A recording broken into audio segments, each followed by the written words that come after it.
তারপরে কে আছে পাঠিয়ে দাও। কে ভাই, কি সমস্যা?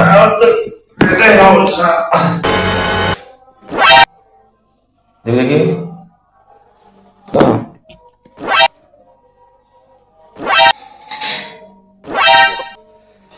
ভাই, আপনার তো একটা বড় সমস্যা হয়েছে ভাই। কি সমস্যা আছে ভাই? আপনার একটা কিডনি ফেল করছে। স্কুল আছে মেডিকেলে, সেখানে পরীক্ষা দেওয়া হয়। আর না, স্কুল নাই। কলেজ আছে? আরে ভাই না, কলেজ নাই। তো ভার্সিটি আছে? হ্যাঁ, ভার্সিটি আছে। আপনার পেটে পুরো ভার্সিটি আছে, কিডনি একটা ফেল করছে। এই কিডনি পাস করাতে হলে 1 লক্ষ টাকা লাগবে।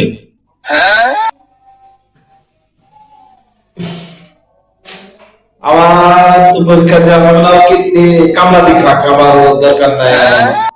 যাকা, আমারও কিডনি পরীক্ষা দেওয়ার দরকার নেই, কামলা খাক। মূর্খ রোগী কোথায় আছে? মূর্খ রোগী আছে, আমার জানটা জ্বলি গেল। মূর্খ রোগী এই নেক্সট তারপর কে আছে?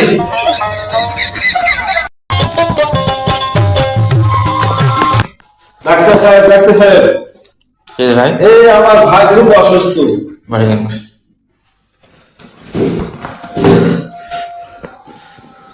একটু ধরে ধরেন, একটু ধরে ধরেন, একটু গায়ে হাতে বসেন।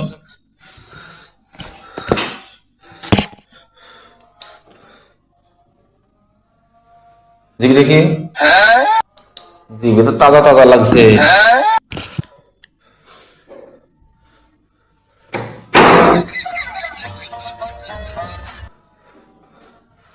আপনার ভাইকে তো পরীক্ষা নিরীক্ষা সবই করলাম। আপনার ভাই একটু সমস্যা হয়েছে, 2-3 দিন পরীক্ষা করা লাগবে। আমার ভাই তো আজীবন মূর্খ, তো আমার পরীক্ষা দেবে কিভাবে? শালা এই ভাই মূর্খ না তুই মূর্খ রে? বাজার তো ভাই মূর্খ, তুই মূর্খ।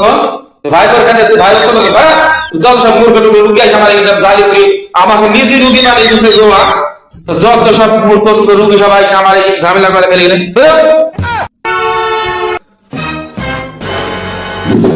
নাম কি আপনার? মোহাম্মদ হাফিজুর রহমান। তা কি সমস্যা? সমস্যা আমার খাইলে খিদে লাগে না, খাইলে খিদে লাগে না, ঘুমাইলে চোখে দেখি না, তারপরে আর পানি খাইলে পিপাসা লাগে না। আচ্ছা, এই সমস্যা এই সমস্যা কতদিন যাবত? 1 বছর ধরে। 1 বছর ধরে। আচ্ছা, আজ আপনাকে 2টা ওষুধ লিখে দিলাম, ঠিক আছে? জি এই ওষুধ 2টা, এই প্রথমকার ওষুধটা খাবেন ঘুমানোর আধা ঘন্টা পরে, জি আর দ্বিতীয় ওষুধটা খাবেন ঘুম থেকে ওঠার আধা ঘন্টা আগে। মনে থাকবে? প্রথম ওষুধটা ঘুমানোর আধা ঘন্টা পরে, আর দ্বিতীয় ওষুধটা হচ্ছে ঘুম থেকে ওঠার আধা ঘন্টা আগে। ঠিক আছে? জি। এই নেন। ডাক্তার সাহেব, হ্যাঁ, আমাকে কি ওষুধ দিলেন? আমি আপনি যে ঘুমানোর আগে আধা ঘন্টা আগে ওষুধ কি করে খাবো? আমি ঘুমানোর আধা ঘন্টা পরে কি করে খাবো ওষুধ? ওই আপনার জ্যাম্বা রোগ জি। আমি দিলাম ঠিক তেমনই ওষুধ।